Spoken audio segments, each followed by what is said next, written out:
갑진년 새해가 밝았습니다. 한 해도 영육이 강건하시고 이곳에서 하나님과 교제하고 하나님께 기도드림으로 하나님의 은혜와 사랑을 풍성하게 경험하시는 한 해가 되기를 축복합니다. 복음서 중에서 가장 먼저 기록된 성경이 마가복음이라고 합니다. AD 50년대 또는 60년대 초에 기록된 것으로 추정됩니다.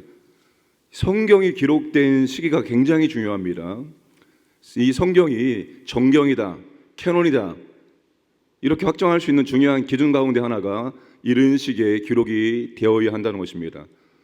마가복음이 AD 50년대에 기록됐다는 것은, 그리고 바울의 서신서가 50년대에 기록되는데, 여러분 예수님이 죽으시고 부활하고 승천하시고 20년, 30년 후부터 성경이 기록되기 시작했습니다. 무슨 말입니까? 많은 사람들이 성경을 가리켜서 예수님의 제자들이 자기 스승을 신격화하기 위해서 기록했다라고 말합니다. 신앙의 산물이라고 말합니다. 그래서 기적을 다 제한 것만 봐야 된다고 말합니다. 여러분, 한 사람을 신격화시키기 위해서는 동시대의 사람들이 다 사라진 다음에, 그래 최소한 200년이 지난 다음에 그 사람을 신격화시킬 수 있습니다. 동시대의 사람들이 버젓이 살고 있는데, 눈 뜨고 있는데 예수님이 하지 않은 것들을 기록한다면 그것을 누가 믿겠습니까? 그런데 여러분, 성경은 진리이기 때문에 동시대 사람들이 눈 뜨고 있었고 예수를 알고 있음에도 불구하고 그때 성경은 기록되기 시작했다는 겁니다. 진리이기 때문에 그 성경이 지금까지도 우리에게 전파되고 믿어지고 있는 것입니다. 마가 요한이 기록했습니다. 마가 요한은 베드로의 믿음의 아들이면서 동시에 베드로가 로마에서 사역을 감당할 때 베드로의 통역관이었습니다. 아시겠지만 마가 요한은 굉장히 부잣집 아들입니다. 우리가 예루살렘의 마가 요한의 다락방이죠. 굉장히 부유한 집안의 아들이었습니다. 베드로가 예수님의 말씀과 삶에 대해 기억한 것을 마가 요한이 듣고 기록을 한 것입니다. 마가가 베드로와 함께 로마에서 사역 감당할 때 로마에 있는 이방인 성도들을 위해서 기록했습니다. 그래서 마가복음에는 이방인들이 유대의 관습을 알지 못하니까 유대의 관습을 굉장히 설명을 많이 해놓습니다. 그리고 이방인들이 모르는 아람어를 헬라어로 번역해서 기록한 것들이 굉장히 많이 나옵니다. 자, 마가복음 전체의 주제가 1장 1절입니다. 마가는 복음서의 기록 목적을 알려주면서 시작합니다. 하나님의 아들 예수 그리스도의 복음의 시작이라. 이거를 헬라어로 읽으면 이렇게 시작됩니다. 아르케, 시작이라는 단어가 맨 처음에 나옵니다. 아르케 투 요한겔리우 예수 그리스도 휘오테우. 우리가 보면 밑에 한글에 동사가 붙여 있지만 원문에는 동사가 없습니다. 아르케, 시작이 먼저 시작됩니다. 첫 번째 단어이고, 이 문장에서 가장 중요한 단어가 바로 복음입니다. 복음. 나머지 모든 단어들은 이 복음이 무엇인지를 수식해주고 있습니다. 마가는 자신이 기록한 글이 복음이다라고 말합니다. 이게 바로 복음이다라고 말하면서 시작을 하는 겁니다. 진정한 복음이 무엇인지를 마가는 이방인 성도들에게 가르치기를 원했던 것입니다. 복음은 문자적으로 굿뉴스, 좋은 소식으로 말합니다. 도대체 세상 모든 사람들에게 무엇이 좋은 소식이란 말입니까? 황제의 탄생이 좋은 소식입니까? 전쟁에 승리한 것이 좋은 소식입니까? 일반적으로 사람들은, 그 당시의 사람들은 그게 그들에게 좋은 소식이었습니다. 복음은 그런 사건과 소식과 비교가 되지 않는 하나님의 아들 예수 그리스도라는 것입니다. 하나님의 아들 예수 그리스도가 온 인류를 위한 진정한 최고의 복음이다라고 말하고 있습니다. 왜 하나님의 아들 예수 그리스도가 복음입니까? 예수님의 인생과 사역과 교훈이 세계 역사를 바꾸는 놀라운 사건이었고, 예수님의 말씀을 읽고 듣는 모든 사람의 인생까지도 송두리째 바꿀 수 있는 사건이기 때문입니다. 따라서 우리는 마가복음을 통해서 예수님은 누구신가에 초점을 맞춰야 됩니다. 마가는 우리가 다른 것에 집중하지 말고 예수님이 누구신가에 집중하기를 원합니다. 이 복음서를 읽어가면서 그 주님이 누구인가 여기에 집중하면서 이 복음서의 말씀들을 우리가 읽기를 원한다는 것입니다. 예수님께 집중해서 예수님을 만나고 예수님을 경험하고 예수님을 알아가고 예수님을 진정으로 따르는 제자가 되기를 원한다는 것입니다.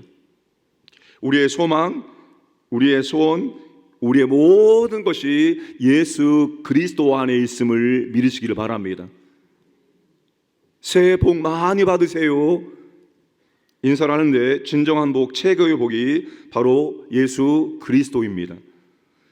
따라서 우리가 복을 많이 받기를 원한다면, 복을 많이 누리기를 원한다면 다른 것에 집중하는 것이 아니라 복음서에 기록된 예수님의 행적, 즉 예수님의 삶과 예수님의 사역에 집중을 해야 됩니다. 거기에 우리의 모든 복이 있습니다. 우리가 그토록 갈망하고 원하고 소원하고 누리고자 하는 모든 복이 예수 그리스도 안에, 그분의 삶에, 그분의 사역 안에 다 들어 있습니다. 그게 여러분 오늘 저와 여러분의 것이 되어야 됩니다. 그게 오늘 우리의 것이 되어야 되는 거예요. 그게 오늘 우리가 실제 신앙생활 속에서, 사역 속에서 누려야 될 진정한 복입니다. 우리는 지금 이 성경을 너무나 도덕적으로, 윤리적으로, 관념적으로 만들어버렸습니다. 절대 그렇지 않습니다. 복음은 실제입니다. 복음은 능력입니다. 복음은 은혜입니다. 복음은 축복입니다. 여러분, 이게 실제로 우리의 삶 가운데 구체적으로 누려져야 됩니다. 경험되어져야 됩니다. 그게 우리에게 복이기 때문입니다. 올해 여러분 다른 것에 집중하지 마시고 예수님께 집중하시길 바랍니다. 우리의 모든 것이 예수님께 집중이 되어야 됩니다. 예배를 통해서도 예수 그리스도께, 기도를 통해서도 예수 그리스도께, 말씀을 통해서도 예수 그리스도께, 모든 사역을 통해서도 예수 그리스도께 집중해야 됩니다. 그걸 통해서 예수님을 알고 경험하고 만나야 됩니다. 아무리 많이 예배를 드려도, 아무리 사역을 열심히 해도 그게 예수 그리스도께로 우리를 연결시키지 못하면 아무런 의미가 없습니다. 그것은 수단입니다. 예수 그리스도를 만나기 위한 수단이지 그게 목적이 아니에요. 예배 자체가 목적이 아닙니다. 사역 자체가 목적이 아닙니다. 그걸 수단 삼아서 우리가 예수 그리스도께로 우리를 인도하는 거예요. 그분을 만나는 겁니다. 그분을 경험하는 거예요. 오직 예수님께 집중하시기를 주님의 이름으로 축복합니다. 그리고 거기에서 여러분이 복을 발견하시고 복을 실제적으로 누리시기를 바랍니다. 자, 예수님이 세례 요한에게 요단강에 세례를 받으시고 하늘이 열리고 성령님이 비둘기같이 임하시고 공생의 사역을 시작합니다.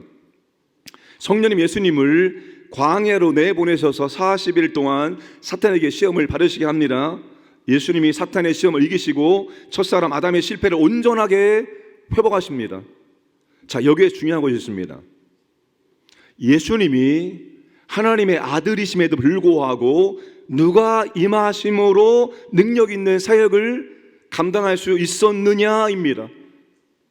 10절 말씀 보시면 곧 물에서 올라오실새 하늘이 갈라짐과 성령이 비둘기같이 자기에게 내려오심을 보시더니, 성령이 비둘기같이 예수님께 내려오셨습니다. 성령님이 예수님께 임하심으로 공생의 사역을 시작하셨고 그 공생의 사역은 처음부터 능력의 사역으로 이어질 수가 있었다는 겁니다. 자, 한번 보겠습니다. 예수님께서 갈릴리 해변에서 제자들을 부르십니다. 그들이 어떻게 반응할까요? 17절, 18절 예수께서 이르시되 나를 따라오라 내가 너희로 사람을 낚는 어부가 되게 하리라 하시니 18절 곧 즉시 그물을 버려두고 따르니라. 그들이 즉시 모든 걸 버려두고 주님의 부르심에 온전히 순종하여 따라갑니다. 자, 회당에 들어가셔서 주님께서 말씀을 가르치십니다. 21절 그들이 가버나움에 들어가시니라. 예수께서 곧 안식일에 회당에 들어가 가르치심에 무수 사람이 그의 교훈에 놀라니 이는 그가 가르치는 것이 권위 있는 자와 같고 서기관들과 같이 아니함일로라. 주님의 가르치심에 사람들이 놀랍니다. 그분의 권세 있는 가르침에 사람들이 다 놀랍니다. 그 당시에 율법의 최고의 권위자, 율법 박사가 누굽니까? 서기관들입니다. 이 사람들 여러분 율법을 다 통째로 달달달 암송하는 사람들입니다. 율법의 대가. 그런데 그 서기관과 같지 않다. 그들보다 비교되지 않을 정도로 권세 있는 주의 말씀에 그들이 놀랍니다.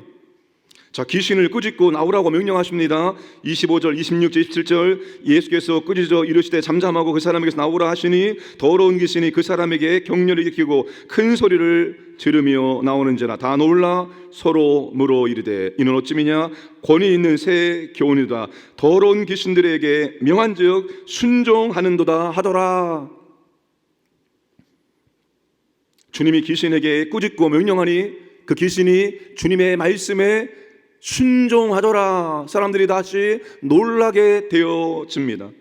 예수님의 갈릴리 사역의 결론입니다. 34절 예수께서 각종 병이 든 많은 사람들을 고치시며 많은 귀신을 내쫓으시되 귀신이 자기를 알므로 그 말하는 것을 허락하지 아니하시니라. 주님이 각종 병이 든 많은 사람들을 고치시고 많은 귀신을 쫓아내셨다라고 말씀하고 있습니다. 이 주님의 사역 여러분 굉장히 능력 있는 권세 있는 주님의 사역이 1장에서부터 쭉 시작되는 것을 확인할 수 있습니다. 사도행전에서 베드로가 고넬료 가정에 가서 복음을 증거하면서 이렇게 말합니다. 10장 38절 하나님이 나사렛 예수에게 성령과 능력을 기름 붓듯 하셨음에 그가 두루 다니시며 선한 일을 행하시고 마귀에게 눌린 모든 사람을 고치셨으니 이는 하나님이 함께 하셨습니다. 이 베드로가 주님을 바라보며 주님의 사역을 보면서 얘기하는 거예요. 내가 3년 동안 주님을 따라다니면서 주님의 사역을 보니까 주님의 그 놀라운 능력이 어떻게 나왔느냐. 하나님이 나사렛 예수에게 성령과 능력을 기름 붓듯 하셨음에입니다. 여러분 예수님이 능력 있고 권세 있는 권위 있는 사역을 감당할 수 있었던 비밀이 어디에 있습니까? 바로 성령님의 임하심, 성령님의 권세와 능력으로 말미암아 주님이 권세 있는 능력이 있는 사역들을 감당하셨다는 거예요. 그러면 오늘 저 여러분들은 어떻게 사역 감당합니까? 어떻게 신앙생활 감당합니까? 우리의 노력으로, 우리의 의지로, 우리의 지식으로, 우리의 경험으로. 여러분 우리도 마찬가지입니다. 성령님이 임하심으로 성령님의 권세와 능력으로 신앙생활 하시고 모든 사역들을 감당하시기를 주님의 축복합니다. 그 예수님이 여러분 우리에게 성령으로 세례를 베풀어 주시는 분이기 때문입니다. 1장 8절 말씀 함께 읽겠습니다. 나는 너희에게 물로 세례를 베풀었거니와 그는 너희에게 무엇으로? 성령으로 세례를 베푸시리라. 아멘. 여러분 예수님께서 우리에게 성령으로 세례를 베풀어 주시는 분입니다. 성령 세례 받는다 이 말이 교단에 관해서 굉장히 다르게 해석합니다. 오순절 교단은 성령 세례를 가리켜서 우리가 물 세례 이후에 두 번째 성령 세례를 받아야 된다. 그때 성령 세례를 받음으로 우리에게 능력이 임한다. 그 능력의 임함의 첫 증거가 방언한다. 굉장히 그래 성령 세례를 사모하고 굉장히 그냥 신비스러운 것으로 몰아갑니다. 우리 장로교 신앙 그렇지 않습니다. 성령 세례는 뭡니까? 예수 그리스도를 구주로 영접할 때 성령이 우리에게 임하시는 것을 성령 세례라고 합니다. 그러니까 성령 세례 받기 위해서 무엇인가를 구하는 것이 아닙니다. 이미 우리 가운데 성령님이 임재하시는데 임재하신 성령님을 구하는 게 그분의 능력이 우리의 삶을 통해서 우리의 사역을 통해서 나타나기를 간절히 간구해야 한다는 것입니다. 사랑하는 여러분 성령님과 함께 하시기 바랍니다. 이미 여러분 안에 성령님이 내주하십니다. 그분이 우리를 돕기 위해서 우리의 신앙생활과 우리의 사역을 돕기 위해서 우리 안에 내주하시는데 우리가 그분을 제껴두고 그분을 무시하고 그분을 찾지 않고 부르지 않고 구하지 않고 우리의 능력으로 우리의 힘으로 해보려고 하면 안 된다는 거예요. 그래서 여러분 신앙생활은 사역은 하는 게 아니라 되어지는 거예요. 절대로 우리가 하는 게 아닙니다. 되어지는 거예요. 누가?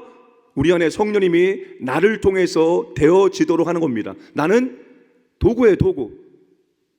이제는 여러분 로마서에서 바울이 말하죠. 우리의 육체를 불의의 병기로 되지 말고 의의 병기로 드리라. 우리가 여러분 도구입니다. 도구. 누가 사용하시는? 성령이 사용하시는 도구. 모세의 손에 메마른 지팡이가 불렸죠. 그 메마른 지팡이 누구입니까? 모세예요. 메마른 지팡이가 뭐예요? 아무것도 할 수 없어요. 메마른 지팡이가 하나님께 붙들릴 때 능력이 임하게 되는 거예요. 저와 여러분들은 메마른 지팡이입니다. 아무것도 안 해요. 그런 내주하신 성령께서 우리를 붙들 때, 우리를 도구로 사용하실 때 우리를 통해 성령의 능력이 나타나게 되어지는 것입니다. 여러분, 그것을 경험하시고 체험을 하셔야 되는 거예요. 성경을 이론적으로, 관념적으로, 철학적으로, 도덕적으로, 윤리적으로 만들어 가지 마시고 성경의 말씀을, 이것을 우리 안에 내주시는 성령과 더불어 실제적으로 우리의 삶 가운데 경험되어져 체험되어지는 복음의 능력으로 경험하시는 한 해가 되기를 주님의 이름으로 축복합니다. 아버지 하나님 감사드립니다. 우리에게 새해를 허락하시면 감사드립니다. 지난 한 해의 모든 어두웠던 것들, 더러웠던 것들을 다 제거하시고 새 아침을 주심을 진실로 감사드립니다. 이제 2024년도 우리가 어떻게 살 것인지 말씀하시면 감사합니다. 오직 예수 그리스도께 우리 모든 삶과 신앙의 초점을 맞추기를 원합니다. 예배, 기도, 말씀, 사역을 통해서 더욱더 주님 만나기를 원하며 주님을 알 수 있도록 인도하여 주옵소서. 또한 아버지 하나님, 이제는 내주하시는 성령님을 의지하여서 모든 것들을 감당할 수 있도록 은혜를 주심으로 복음의 권세와 복음의 능력을 올해 더 풍성하게 경험할 수 있도록 역사하시고 인도하여 주옵소서. 이 나라 보호해 주시기 원합니다. 하나님 아버지, 한국교회를 붙잡아 주시고 다시 한번 회복시켜 주시고 놀라운 부흥의 능력을 다시 한번 허락해 주시옵소서. 우리 교회가 아버지 하나님 영적으로 또 부흥 성장할 수 있도록 이끄시고 인도하여 주옵소서. 또한 아버지 하나님, 모든 주님의 자녀들이 아버지 하나님 올 한 해 더 풍성한 영적 은혜와 복을 누리게 하시고 더 살아계신 주님의 능력과 권세를, 성령의 권세와 능력을 체험할 수 있도록 역사하여 주옵소서. 하나님 아버지, 오늘 또 새벽을 깨우는 주님의 자녀들에게 아버지 하나님 은혜를 더하여 주시고 이곳에서 기도할 때 하나님 아버지 하나님의 뜻을 가르쳐 주시고 이곳에서 기도할 때 아버지 기도 응답의 축복을 더욱더 풍성하게 누릴 수 있도록 역사하여 주옵소서. 새해 첫 새벽 기도에 귀한 감사 예물을 올리는 손길을 기억하시고 그의 간절한 기도 제목을 주님 들으시고 응답하여 주옵소서. 오늘도 광인의 모든 가족들을 불꽃 같은 눈동자로 보호하시고 인도하시고 하나님의 사랑과 은혜를 경험하고 하나님께 감사와 찬송과 영광을 드리는 복된 날을 살아갈 수 있도록 인도하여 주옵소서. 감사드리며 모든 말씀 예수님의 이름으로 기도드리옵나이다. 아멘.